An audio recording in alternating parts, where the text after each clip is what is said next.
Hate waiting a week for the next episode of Radio Rental? Subscribe to Tenderfoot Plus to get early access to episodes, ad-free listening, and bonus scary stories. Visit tenderfootplus.com for details. The following podcast includes scary stories with content that could be triggering to some listeners. Listener discretion is advised.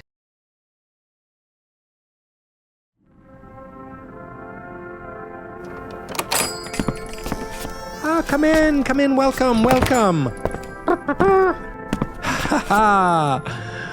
to Radio Rental, a video rental shop filled with VHS tapes of the scariest true stories you've ever heard. I am your muse, guru, and host, Terry Carnation.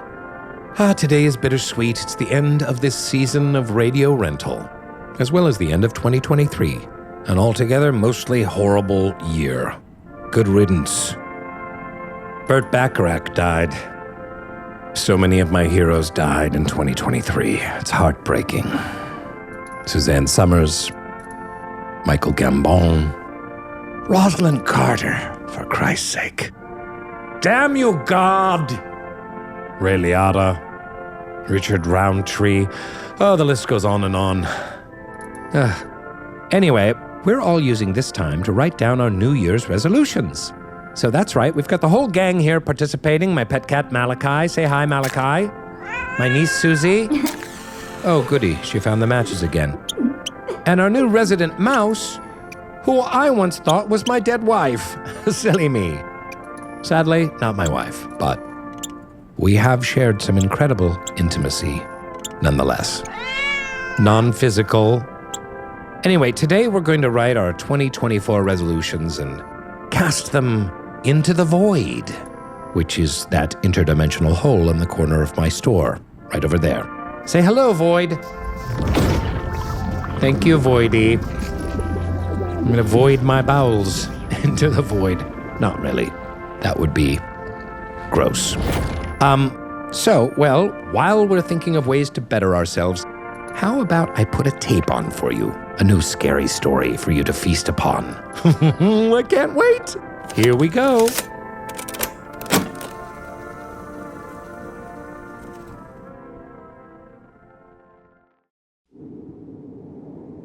I was in my early 20s. I was looking for adventure. I am a petroleum engineer. I had the opportunity to go to the North Slope of Alaska. I got on with a wireline crew. They do kind of the day-to-day maintenance for oil and gas wells. They use these big trucks with winches in the back, and they have this big spool of cable, and they lower tools down into the oil wells, and they can do pretty much anything you can think of. They can fix it, they can take measurements, they can survey it. They're the handyman of the oil and gas industry. One of the jobs that we did have was in the Alaska Petroleum Reserve, this large, untamed tundra area of the North Slope. You can't move equipment out there in the summer because the tundra is completely melted. It may be permafrost, but on the top it's soft and you'll just sink into it. So in the winter, to get out to these really remote areas, they'll build these really long ice roads. The particular well we were going to was about 60 miles away from our main camp. It takes a long time to get out there. The speed limit on those things is 15, 20 miles an hour because it's ice. You can't go very fast. These ice roads, they have guard shacks on either side because there's no cell phone reception. We do have radios that we can communicate with, but they only work up to a certain mileage, maybe 5, 10 miles. So when you get out into the middle of these ice roads, there's no communication with the outside world. You're on your own. So these guard shacks, you check in, and then you check out at an estimated time. If you don't show up, the guards will radio each other, and then they'll come looking for you, because if you get stuck on an ice road in the middle of winter in Alaska, you could very easily freeze to death. It is remote. It is cold. It's rugged terrain. What we typically wear are specially designed Arctic coats and bibs and overalls and boots. These things are all rated for Arctic conditions, -50 degrees. If you don't have it, you might lose a toe. This particular job we were on was pretty uneventful. Started to go home. We were all burned out after 10 days doing this work. I have 3 other guys in the pickup with me. Behind us, we have our heavy equipment being driven by a semi-truck.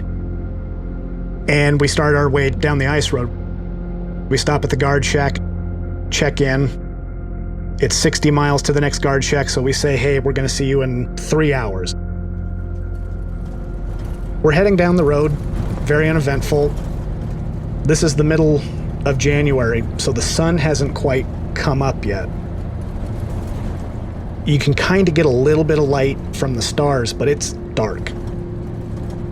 We're going as slow as we can so we're not slipping on the ice.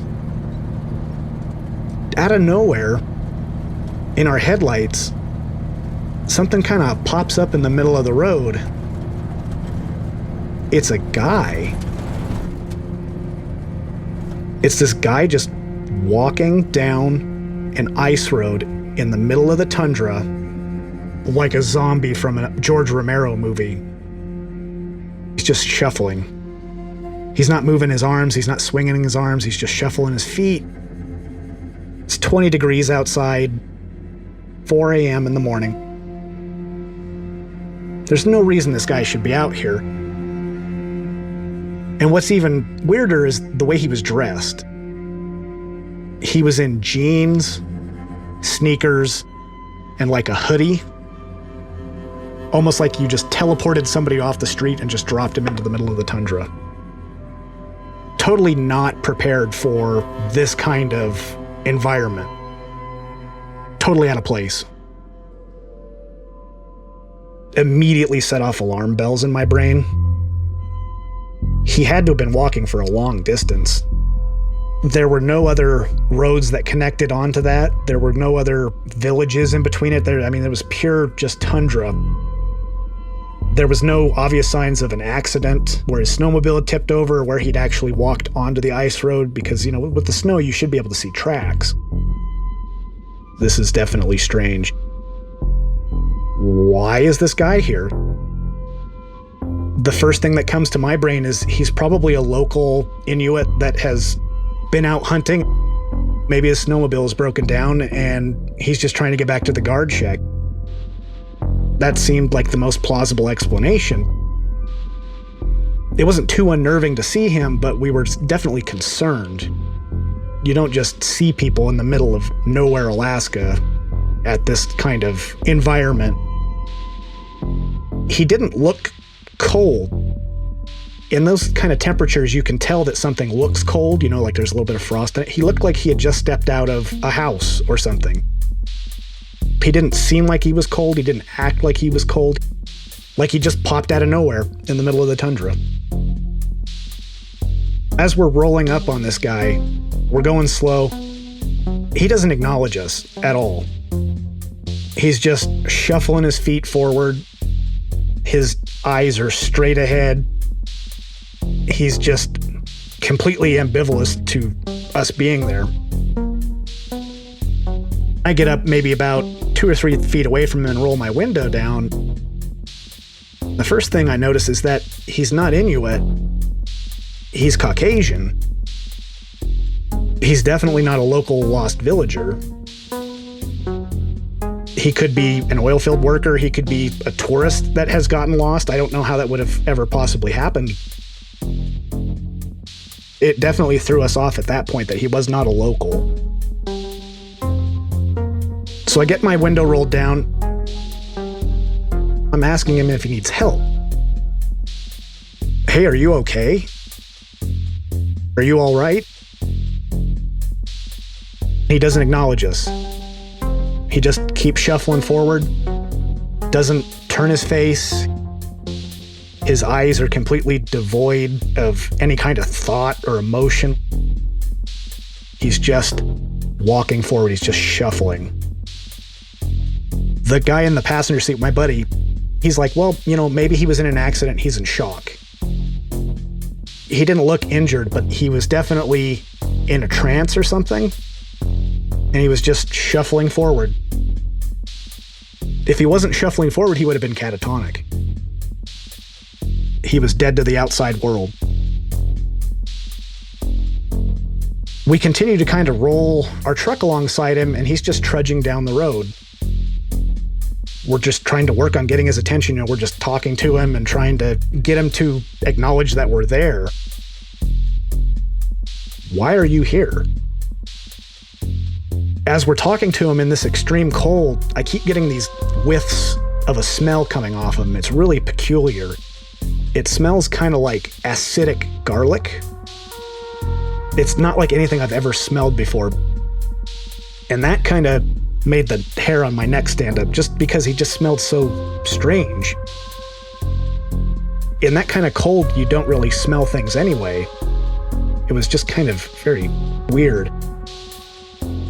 We keep trying to talk to this guy. We keep trying to get his attention. Do we jump out and do we just physically put him in our truck to take him to the guard shack? We can't just leave this guy out here.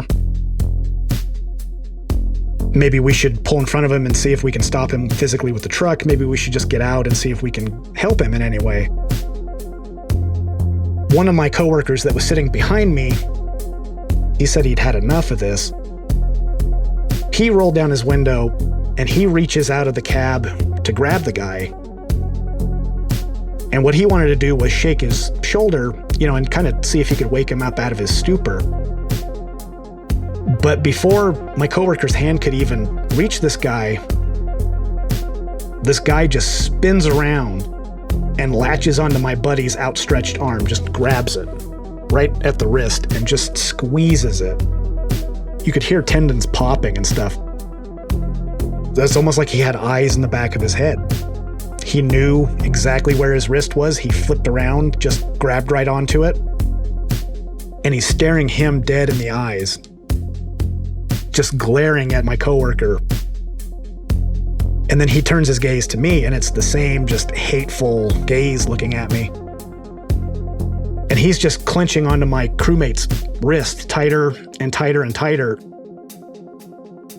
I can hear my buddy groaning, like he's trying to get his arm free from this guy, and he can't pull his arm away. And then he just started screaming.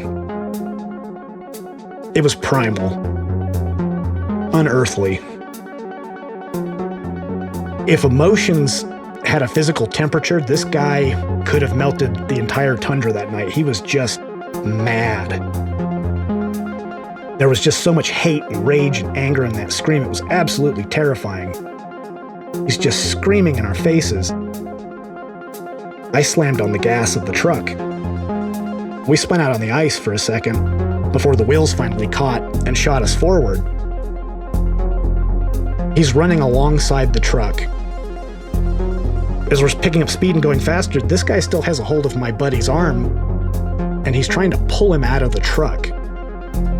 It took the other two guys in the truck holding on to him to keep him inside that cab of the truck.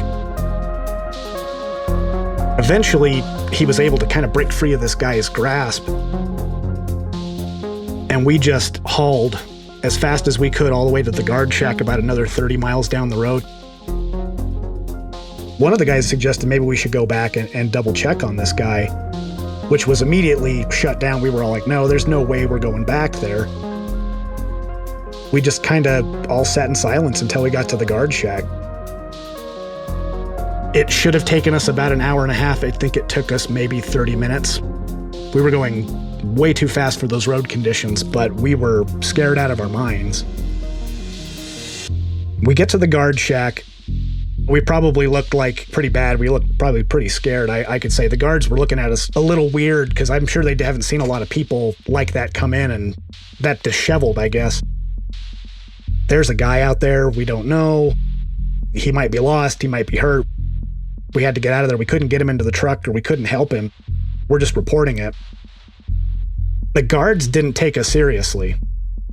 They were looking at us really skeptical, like we were pulling a prank or something. My buddy that had his hand grabbed, he pulls back his coat sleeve, and he's just got the biggest black bruise around his wrist in the shape of a hand. By policy, they have to go check this out. Whether it's a prank or not, they have to go make sure that there's nobody out there. There wasn't really much more we could do, so the guards just sent us on our way, so we went back to the main camp and got ready to go home the next day. After our break and we came back to work, I ended up running into that same guard again at the cafeteria. And I was asking, like, hey, did you guys ever look into that guy that was out on the ice? And he kind of laughed for a second. He was like, yeah, that was a really good joke. You guys had us going. I took up a solid 12-hour shift just looking for this guy going up and down this road. We didn't find any tracks leading to or from the road. We didn't find snowmobiles. We didn't find any vehicles. We didn't find anything. It was good. I'm glad that you guys made me waste a shift just driving around. It wasn't a prank for us. There was really somebody out there. And I don't know who that guy was, if he was a guy.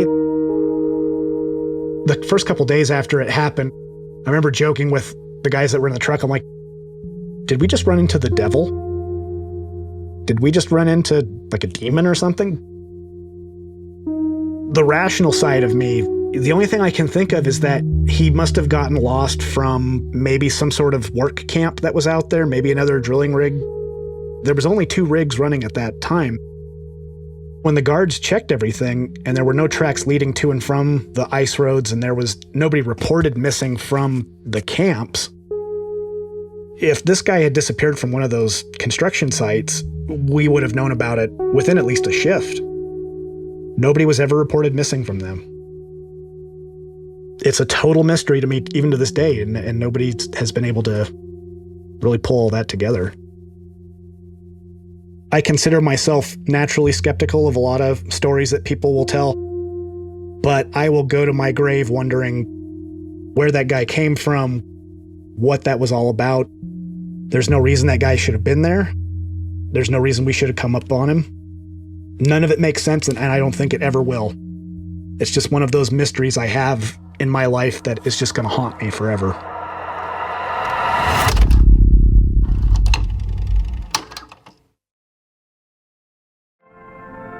Ha ha ha, terrifying. Woo. And the second to last story of the year. That's even scarier.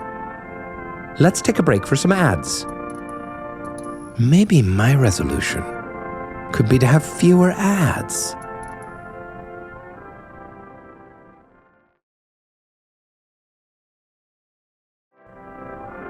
And we're back. Okay, we've got a couple of New Year's resolutions here ready to share. Malachi doesn't have opposable thumbs, so I've written his resolutions for him. Malachi's resolutions are to get off the stuff. Meaning, of course, his addiction to pumpkin spice lattes. Good luck with that, Malachi. His other resolution is to be nicer to Daddy. And I'm looking forward to that. Thank you very much. No, that is your resolution, and I won't hear otherwise. I don't care if you didn't say that. You meant it. And the other day, you peed on me out of spite. Have you ever smelled cat piss before? I won't be having that kind of energy in 2024. Okay, so that's settled. Now, take the resolution and cast it into the void. Cast it away into the void. Go on. Go on. Good boy. And the mouse's resolution is simply crumbs. Okay. So I don't think there's very much going on up there. Godspeed, mouse. I hope you achieve crumbs in 2024. And here it goes into the void.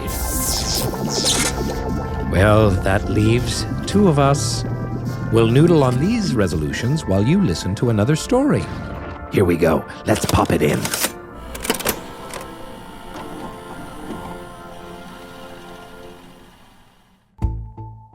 I wanted to really go and find myself.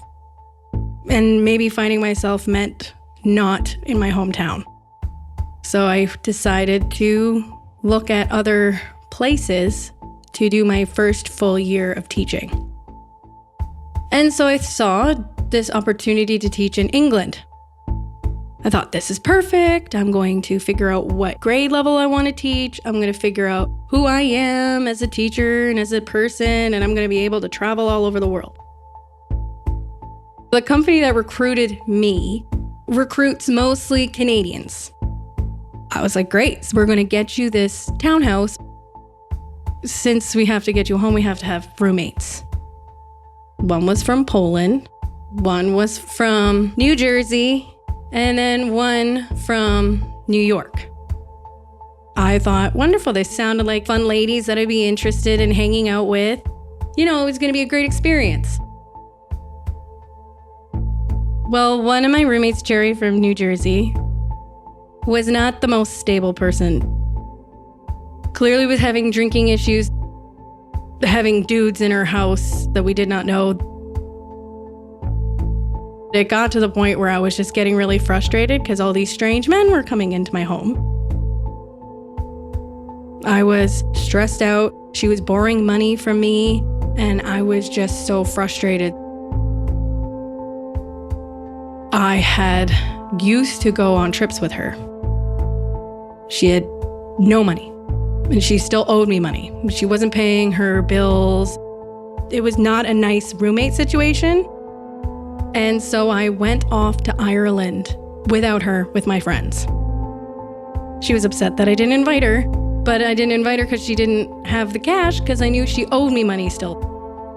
If you owe me money, I'm not going to invite you somewhere where you have to spend money. When I came home from Ireland, I was greeted by two strange men, drunk at my kitchen room table. And I'm like, what are you doing here? And where is Cherry? What's going on? They were too drunk to even answer me properly. She's nowhere to be seen, and there's these two men in my house. They let out like something. She's passed out somewhere. So I go upstairs to her room. I knock on the door, open it. She is passed out in bed. What are you doing? There's these two strange men here. You gotta get them out of the house. They're down there wasted, and you're here sleeping, and you knew I was coming home. You have to get rid of these men.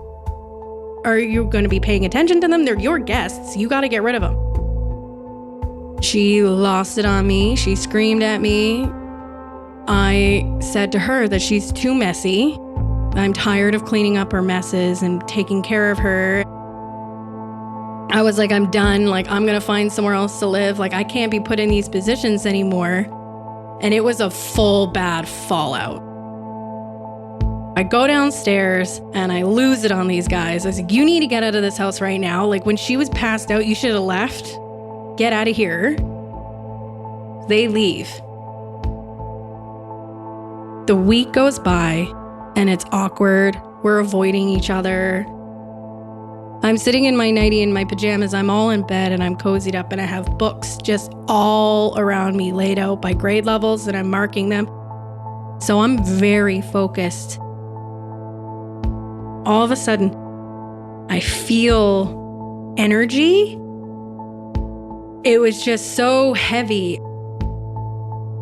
I just look up. There's this guy in a blue polo shirt. And he looks disheveled. And he's standing there, staring at me. I remember feeling annoyed. Cherry's not here. This is the wrong room. I was going back to marking, and I'm realizing he's not leaving, and I'm getting mad. Cherry's room is downstairs. You need to go downstairs and leave me alone. I'm busy. And he looked me in the eyes. And I was like, oh, I know this guy. I think I know this guy. Do I know this guy? I scanned down. And that's when I see a knife and a bottle of Prosecco. What the hell is that? And he just said, I didn't come for Cherry. And I knew what was about to happen. Is this what every woman is prepared for? That moment where they're gonna have to like find their way out of a bad situation like this? It just got really real. I was hyper aware of the little amount of clothes I had on, that I was in my room, in my bed, completely vulnerable. I was like, okay, I gotta get my shit together here. This guy has a knife. He's either going to do some very bad things to me and then leave, or he's going to do very bad things to me and then I'm not going to be alive anymore.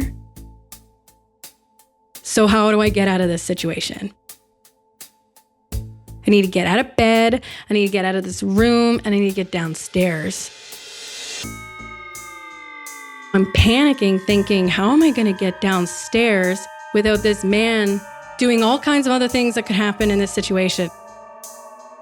When I'm looking him in the eyes, I'm seeing that this guy's on drugs because his eyes were black. So maybe I can play to that. I know that I got to keep him calm, and if he's on something, maybe I can convince him I'm into it. So I was like, well, what are you going to do with that Prosecco? And he's like, I want to drink it. We're going to party. We're having a good time. I was like, okay, God, this is terrible. So he uses like the knife to try to awkwardly open it, and he's going at it. And I'm like, I could go right now. But then he has the knife at my head level. Once he finally gets it open awkwardly, it starts pouring onto the carpet. I was like, oh my gosh, my clean carpet. We can't ruin my carpet. We got to clean that up. We got to get downstairs. You want to have a proper cheers, right? And he just was like, oh yeah, you're a real proper bird. You're a real proper fancy bird. You need to drink out of a proper glass. Yeah, we got to drink out of a proper flute. Let's go downstairs. I'm like, oh my gosh, we're going downstairs. Okay, perfect. I'm on the 3rd floor, so I got to get down 3 floors. Just halfway past the 1st floor, and I was like, this is the longest walk down a set of stairs in my entire life. He has a grip of my nightie in the back, and he has it fisted in the back of his hand, and I could feel that edge of the knife. Okay, you can't focus on that knife. You have to focus on getting downstairs and get him distracted for just a moment. Gotta get him into the kitchen so I can get some distance in between us. Get the dining room table, get the coffee table, get something in between us so he has to go around something and gives me a little bit more time. We get into the kitchen. I see that he is going towards my glass cabinet. He knew where the glasses were, and that's when it clicked. That's the guy that was here that I kicked out of the house. Why is he here? What is going on? So as soon as he went to go grab the cabinet to open the glass, the table is in between us. His hands are busy. He put the knife down. It's time to run. That's when I booked her down the hallway. And it was the longest run of my life. I could hear him. I could hear the sound of the footsteps running against the carpet get louder. I just didn't want to turn around and look and waste any time. I didn't want to know how close he was because I didn't want to have a moment where I felt like it's it and give up.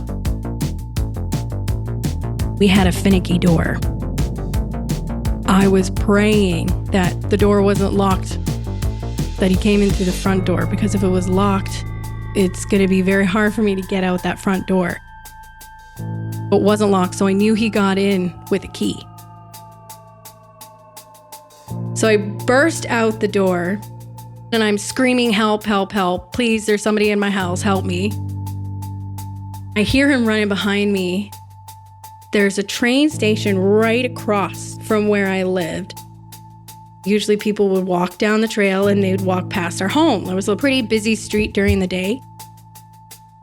There's these two guys, they're walking down the path, walking towards me. They started running as soon as I slammed the door open and was screaming for help. All of a sudden, there's this massive force right under my rib cage. And I just go flying over the side of this brick railing. I fall flat on my face. I have no idea what's going on because I'm totally caught off guard. One lad comes to me, he helps me up, grabbed me, asked me if I was okay. I was like, oh my God, this guy, this just happened. He was like, well, he just booked her that way. My man's gonna go look for him and see if he can get what he looks like. We'll be witnesses for you, but you need to get in the house. I'm gonna do a scan. You need to check all the windows and the doors to make sure they're locked, and you need to call the police. Get back in the house, call the police, lock the doors, make sure everything's locked. I'm gonna do a sweep around the house. I get on the phone, I'm giving her the information, and I hear this banging noise. And I was like, oh, the police are already here? No, the police are not here. I was like, what? And I look out the third floor window, and he is screaming, you bitch, you let me in that house. I'm not done with you. Both fists banging on the door. And I yelled, I called the police on you, man. You need to get out of here. What are you doing? I called the cops. Fuck you, you stupid bitch. You are nothing but a tease. And I was so shocked. I cannot believe he's back. I'm freaking out. And then that's when I heard the sirens. The guy heard the sirens. He went and booked her. One of the officers went and chased after him. One of the other lads stayed back and talked to the police officer. They take their evidence. They collect all the stuff that they need to collect. I get back into the house. The police officer, he's like, do you have somewhere to go tonight? The guy got out of our grasp. I said, yeah, I have some friends. I did not sleep that night, but I was called at 5 a.m. to go in. They did eventually find him. They put me in this tiny little room and they showed me the evidence. They had pictures that he had taken from my house prior and collections of things that he had gathered. He had my underwear, he had some socks, and he had a picture of me and my brother together. But I'm assuming he thought my brother might have been a past love interest or something, so he had his face cut out. They found out that this man had made a nest, essentially. There was a hill that looked down, and my dining room and living room, the whole wall was essentially a window.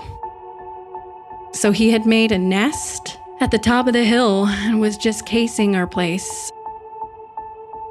And they suspect that it was a couple of months, 6 months of him being interested in me, but about 3 months of casing the place and making a nest. That's when he looked at me and he said, other women have not been as lucky as you have. When you were describing the man, he said, I had a fear that it was this person that you were describing. It sounded very similar to a person we've had many run-ins in the past.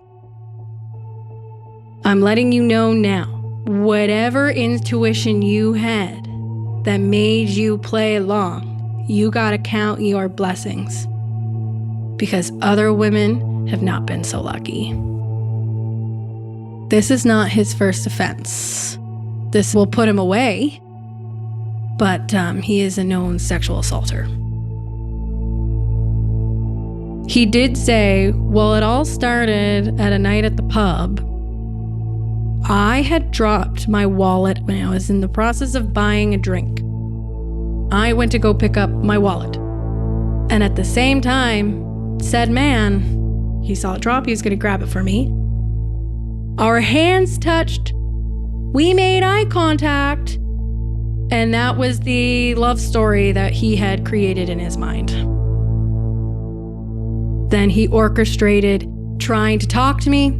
I didn't talk to him back. When he realized who my roommate was, then he weaseled his way in with her. She was just an easy target to get into the house. And when she had passed out, that's when him and his buddy went through our things. This guy was stealing to gather information, and he actually stole one of our spare keys. That's how he got in the house. I just think I got really lucky. Yeah, I had made a good plan with playing along, but I also think it was just big luck that got me out of that situation. I feel for the other women who were not successful in getting hurt by him.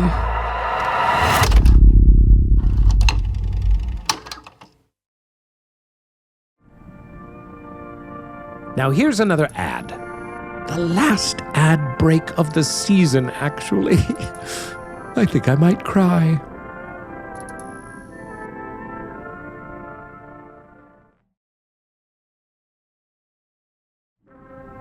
Well, here it is, folks, the bitter end.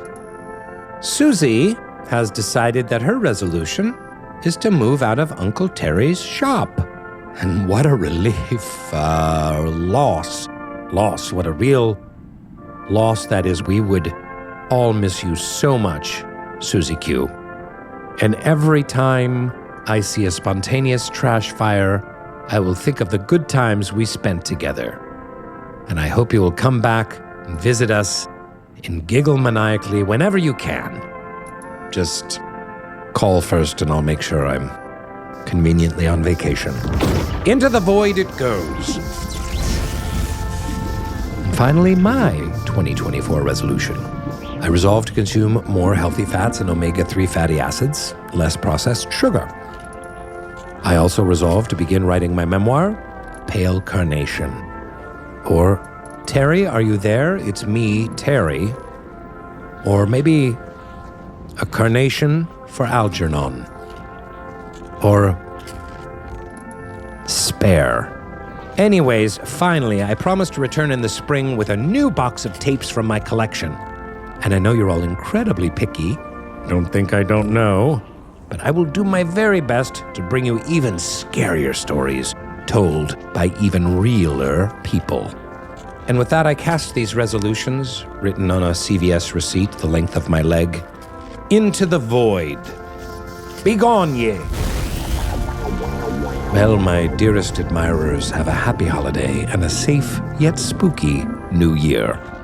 And I'll see you all on the other side. Terry out. I hope no one dies in 2024.